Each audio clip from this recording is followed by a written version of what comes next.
Welcome to China Aid News Report. Here are the headlines. Delegation tours local private school in Midland, Texas on November 4th. Delegation arrives in D.C. and appeals on behalf of Dr. Fan Yifang on November 9th. Delegation meets with commissioners and judges on November 10th.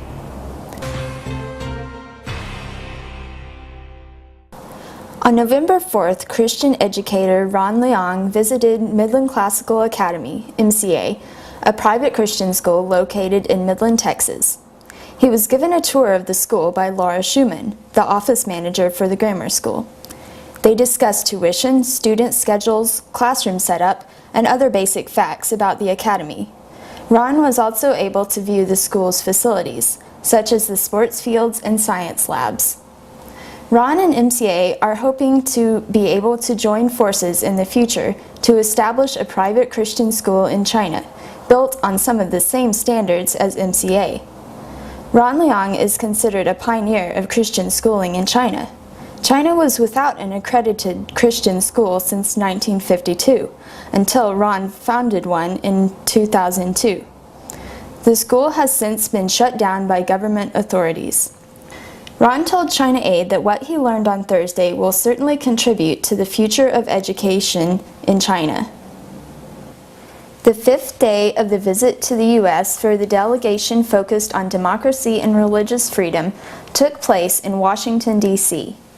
At 8 a.m., Bob Fu, president of China Aid, was interviewed by Voice of America News, VOA, on the live call-in program Issues and Opinions. Fu spoke about the clever smokescreen that the Chinese Constitution has deployed, stating that the Chinese citizens enjoy religious freedom, when in fact many are struggling to worship without restraint or being placed under persecution. The delegation was hosted by Leonard Leo of the Federalist Society for a lunch meeting, where they discussed future cooperation between legal scholars and activists for the furtherance of democracy in China. Keith Luce, senior professional staff member to the Senate Foreign Relations Committee, met the delegation later that afternoon at the U.S. Senate building. They were joined by Marta Ross, congressional staffer of Senator Jim Webb, and the interns focused on religious freedom. The delegation gave special attention to the case of Dr. Fan Yifang, who has been experiencing persecution at the hands of the government in Beijing. Because Dr. Fan has been targeted so heavily and placed under house arrest, it is possible that he may disappear and suffer the same fate as Gao Zhisheng or Chen Guangcheng. The delegation submitted a document detailing Dr. Fan's plight to the staff. Zhang Min, reporter for Radio Free Asia, interviewed Bob Fu, Li Baiguang, Ron Leong, and Xun Haiping. Fu and Li addressed religious freedom and the rule of law in China. As a close friend of Dr. Fan, Ron spoke about the human rights lawyer's current situation. Xun Haiping discussed the persecution that she and her husband Wang Dao have endured at the hands of Chinese authorities.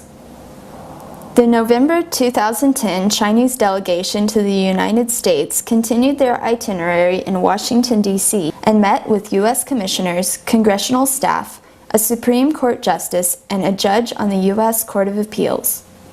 They made appeals and shared ideas about the human rights situation in China, hoping to extend first-hand knowledge concerning persecution, while simultaneously gaining insight about how foreign officials can help champion the cause for democracy in China.